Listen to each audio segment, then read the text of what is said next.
Entrepreneurs, welcome back to Podcast Entrepreneur Unico Business Community Universitas Kuningan.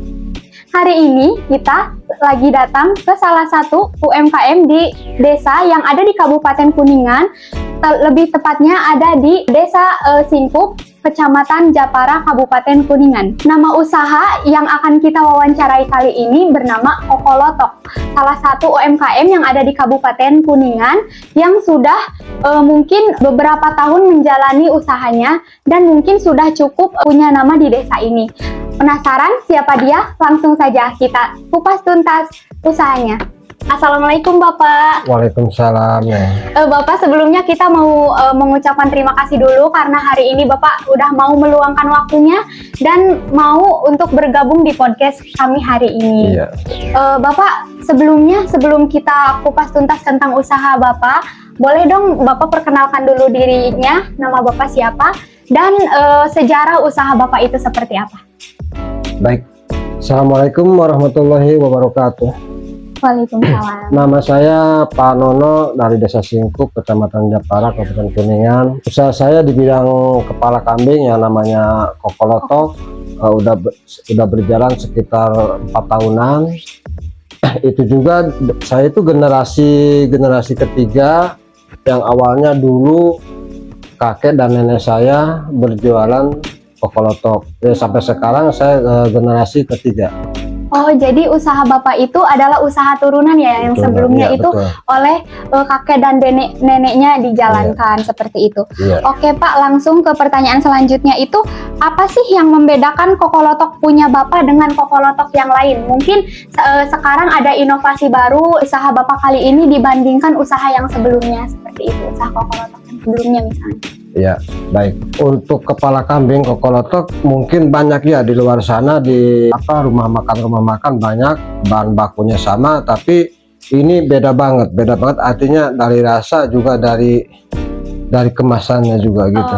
Iya. Selain dari kemasan, apalagi yang membedakan Kokolotok milik Bapak dengan Kokolotok yang lain? Untuk Kokolotok yang dimiliki oleh saya ini gulai, terus ditambah lagi bumbu kelapa, itu salundreng namanya ya. Salundreng. Jadi itu yang membedakannya itu aja. Jadi beda. Jadi Kokolotok milik Bapak itu memiliki banyak varian bumbu ya Pak? Iya, betul. Untuk harga produk Kokolotok itu berapa sih Pak kisarannya, dan untuk omset per bulannya Bapak itu dapat omset berapa? Untuk kepala kambing kisaran dari 120 sampai 200, bahkan ada yang 300. Itu tergantung kepala kambingnya, dari kiloannya. Dari kiloannya Bapak ada yang 1,5 kilo itu kisaran 170. Kalau yang 120 paling kisaran 1 kilo 2 on itu yang paling kecil. Nah, untuk omset sebulan enggak ini ya, kadang-kadang sampai 3 juta sampai 5 juta itu yang masuk sementara ini. Cukup tinggi ya Pak untuk omset per bulannya. Lumayan, iya. Alhamdulillah kalau gitu. Pak, kan Kokolotok ini merupakan makanan khas desa dan tentu memiliki ciri khas yang berbeda. Nah, menu favorit apa yang disukai oleh pelanggan dari produk Kokolotok Bapak ini? Berbagai macam, tapi ya kebanyakan yang digulai, yang disebutkan tadi pakai bumbu salundreng. Ya. Untuk itu ada juga yang minta di sop. Di sop kepala kambing atau kaki kambingnya itu di sop. Berarti yang favoritnya itu banyaknya yang minta di sop, jangan digulai itu. Yang digulai yang banyakkan ya. Oh, seperti itu ya Pak. Kalau gimana sih Pak cara Bapak mengolah Kokolotok biar bisa jadi seenak ini sampai jadi favorit masyarakat yang mencoba produk Kokolotok Bapak ini? Baik, kepala kambing itu kan kebanyakan dulu sebelum belum diolah sama saya ini, kakek dan nenek saya itu diolahnya bukan pakai pesto, jadi panci biasa. Jadi gimana caranya supaya empuk dan bumbunya menyerap, itu olahannya digodoknya pesto. Dan bumbunya itu yang saya tahu aja, yang lain ada resep rahasia keluarga ya Pak? Betul ya. Kalau dari bahan baku Kokolotok sendiri kan berkolaborasi dengan warga desa atau dari luar desa juga? sama luar desa. Oh, jadi sama Bapak luar desa. belanja apa sih untuk bumbunya itu dari luar desa Ya ya, dari Pak? desa, dari pasar juga, dari tempat pemotongan juga saya ngambil, dari beberapa pemotongan saya ambil gitu. Oh, kalau untuk Bapak belanja bahan baku nih, itu susah nggak sih Pak nyari buat bahan baku dan bumbu-bumbunya untuk pengolahan kokolotok ini? Nah itu yang menjadi kendala sampai sekarang ini. Kadang-kadang gini ya, saya untuk mendapatkan kepala kambing itu harus cari ke pemotongan atau ke pasar. Ya. Nah di pasar sendiri daging kambingnya itu keadaannya lagi sepi. Ya. Jadi si penjaga tuh nggak memotong kambing. Ya. Untuk sementara itu saya butuh banyak kepala kambing, itunya nggak motong, karena dagingnya lagi sepi gitu. Itu yang permasalahannya yang. Iya ya, kendalanya itu ya Pak, kendalanya apalagi itu. kalau lagi banyak pesanan mungkin ya. Itu. Pak, dari rasanya sendiri kan ada rasa khas nggak untuk kokolotok hingga bisa dikenal oleh banyak orang dan banyak dicari. Kan agak banyak juga tuh yang kurang suka daging kambing. Gimana itu Pak? Nah itu rasanya memang khas gitu ya. Kalau ketemu sama kokolotok yang bikinan saya itu langsung merasakan, oh ini dari desa Singkup, bukan yang dari lain gitu ya. Itu. Oh seperti itu ya.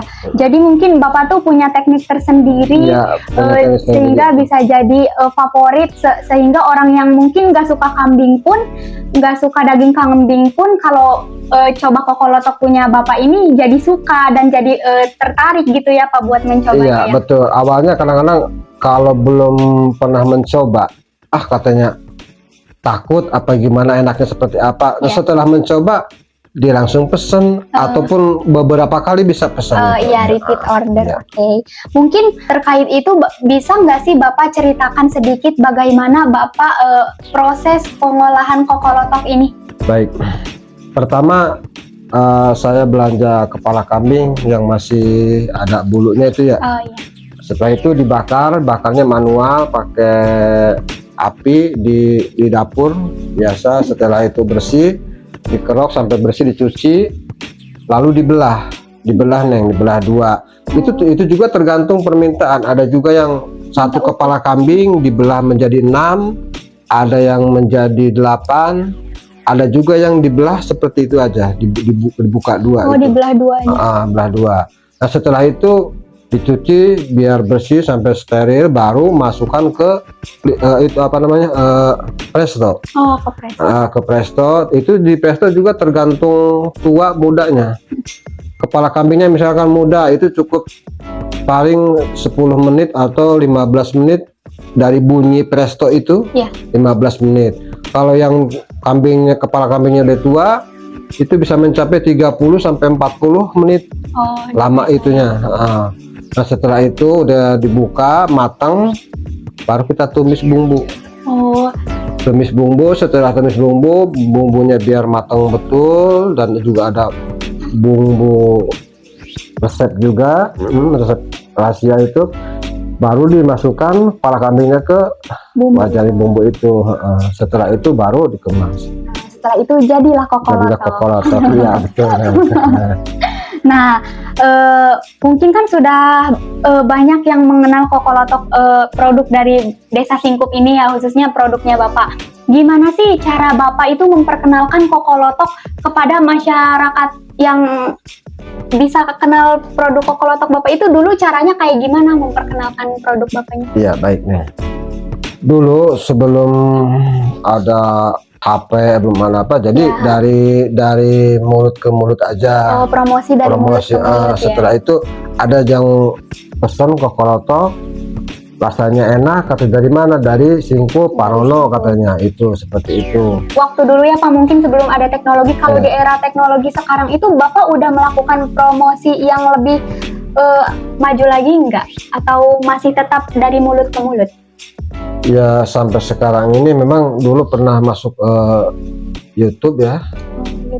Masuk YouTube, tapi di situ nggak dicantumkan nomor HP-nya. Jadi kadang orang buka nih dari mana gitu. Jadi nggak ketemu kebanyakan. Tapi setelah ada beberapa orang banyak yang pesan ke kokolotok, mungkin dari cerita banyak orang itu baru nyampe pesan lagi. Gitu. Tapi setelah Bapak ada yang mewawancarai dan masuk YouTube itu, ada nggak sih kenaikan atau penambahan pembeli, penambahan konsumen yang masuk ke Bapak? Sampai sekarang ini untuk kenaikan kadang-kadang saya juga agak kerepotan ya, gimana ya, posisinya kadang-kadang kalau lagi kepala kambingnya susah, dari pemotongannya juga agak naik ya. Iya. Tapi tetap untuk pelanggan saya nggak bisa menaikkan karena harga ini udah cukup tinggi ya. Jadi artinya jangkauannya menengah, maaf ngomong ya, berarti menengah ke atas gitu ya. Nah, untuk orang-orang biasa kadang bukannya nggak mampu, tapi kan berpikir lagi lah untuk 200-300 sekali makan gitu ya. Iya. Aman hanya kepala kambing aja. Nah itu kadang gimana ya, saya berpikir ini kalau memang bisa dibeli sama orang kelas bawah, saya juga kerepotan yang mungkin orang pada saat desa Singkup sendiri banyak yang senang, artinya senang semua lah ya. Mungkin saya juga kerepotan untuk cari kepala kambingnya. Iya. Oh, seperti itu ya Pak. Iya. Nah, terkait itu, apa sih tantangan yang Bapak hadapi dalam menjalani usaha ini, dan ada gak sih pengalaman berharga yang dijadiin sama Bapak suatu pelajaran berharga juga selama menjalani usaha ini? Iya, ada nih. Ceritanya ada yang pesen kepala kambing, 3 kepala kambing, kambing pesennya 3, cuman waktu sedikit nih, sedikit banget, cuman 3 jam. Saya kasih 3 jam, ternyata kepala kambingnya saya juga nggak ngerti. Ini kepala kambing perasaan tua, mungkin 30 menit 40. Ternyata setelah di presto sampai 30-40 menit didinginkan baru dibuka, ternyata waktunya udah mepet. Ini orang udah ngebel, ini lagi ada acara katanya, ada acara rapat, ditunggu katanya kepala kambing. Pas saya buka masih alot gitu. Oh, kepala kambingnya masih alot. Itu padahal ukuran udah 40 menit itu paling lama itu, tapi ternyata masih alot. Saya masak lagi, setelah itu telat ya. Saya nganter telat, tapi ternyata ke sana orangnya gimana ya, mungkin marah juga, tapi ya udah, hanya diterima juga, pesanannya diterima gitu ya. Kalau emang nggak diterima dibalikin lagi ya saya bawa lagi. Saya pikir begitu nih. Karena kan kesalahan teknis nggak ada teknisnya, yang iya betul, nah seperti itu. Jadi mungkin kendalanya itu di waktu masaknya yang nggak bisa ditentukan sama kita. Iya betul. Nah. Kadang si kepala kambingnya itu bisa diburu-buru, kadang enggak gitu ya Pak. Iya betul. Nah. Untuk tujuan kedepannya nih Pak, tujuan Bapak apa sih untuk usaha ini, dan apa Bapak ada rencana untuk menambah menu dan varian baru atau gimana Pak? Barangkali ada. Untuk rencana itu sementara ini saya jalani aja, seperti saya juga buka usaha di pasar Neng. Oh, di pasar. Di pasar. Jadi kalau kepala kambing ada yang pesen saya siapin, tapi untuk hariannya saya di pasar Neng. Jadi jualannya empal, telur asin, empal dari kambing juga. Oh, empal kambing berarti. Saya jual di pasar matang, tapi enggak berbentuk rumah makan. Jadi dibungkus di plastik. Satu bungkus 2.500, satu bungkus 2.200 empal itu. Saya jual ke pasar malam-malam jam 2 Neng. Jadi untuk cari untuk tambahan atau untuk gimana gitu ya, belum terpikir juga Neng. Karena saya juga tiap hari ya kerepotan lah cari bahan untuk dagang di pasar. Iya. Setelah itu ada yang pesan, baru saya ngolah kokolotok itu Neng. Bapak kalau boleh tahu itu empal yang udah ada kuahnya atau daging kambingnya aja buat diolah jadi empal yang dijual dua? Enggak, yang dijual udah matang Neng. Oh, yang udah ada kuah kuning? Kuahnya kuningnya itu empal, namanya empal. Dimasak dari jam habis maghrib, dimasak sampai jam 8 matang. Setelah itu jam 12 bangun, dimatangkan lagi, dimasak lagi hangat, panas-panas, baru masukin ke plastik. Baru jam 2 saya berangkat ke pasar. Bapak jualan di pasarnya? Pasar Cilimus Neng. Oh, pasar Cilimus, iya betul. Oh, jadi selain memproduksi kokolotok, Bapak juga jualan empal di pasar ya Pak? Iya. Sama telur asin berarti ya? Iya betul. Oke.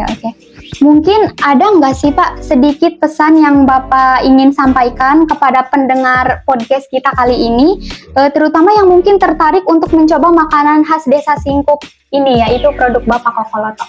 Ada nggak pesan buat para pendengar podcast ini? Baik, untuk pendengar semuanya, saya berpesan, jadi gimana caranya usaha kita untuk maju, tapi harus kita punya pegangan untuk kita usaha. Dalam usaha kokolotok saya ini memang banyak saran, katanya Pak kenapa enggak buka di luar sana, rumah makan aja, tapi enggak semudah itu ya, karena saya juga untuk buka restoran di luar, saya tinggalkan yang di pasar, itu kayaknya berat juga ya. Nah, mungkin untuk Bapak buka usaha di luar juga mungkin Bapak pengen ya, cuman nggak semudah itu, persiapannya juga harus matang, dan betul. Banyak pelanggan mungkin yang harus Bapak tinggalkan di pasar gitu ya. Iya, betul. Untuk apa sih, kalau itu mungkin sekarang seperti yang Bapak bilang tadi, mau menjalani usaha yang sekarang aja dulu, seperti itu ya, iya, Pak. Betul. Oke, Bapak, mungkin pertanyaan dari kita sudah cukup. Sekali lagi kita ucapkan terima kasih kepada Bapak udah memberi kesempatan dan sudah mau bergabung dengan kami untuk mengisi podcast pada kali ini. Ya, harapan kami dari Unico Business Community terutama semoga usaha Bapak kedepannya semakin lancar, semakin banyak peminatnya, semakin banyak dikenal orang, dan mungkin semakin banyak varian baru juga supaya mungkin usaha Bapak bisa terus maju, dan turunan Bapak nanti bisa meneruskan usaha Bapak. Oke, buat teman-teman warga Kuningan dan sekitarnya, khususnya Desa Singkup dan sekitarnya, yang ingin mencoba produk dari Bapak Nono, yaitu kokolotok atau kepala kambing dengan berbagai varian rasa, boleh hubungi nomor di bawah ini. Jangan lupa like, comment, and subscribe video ini. Bye!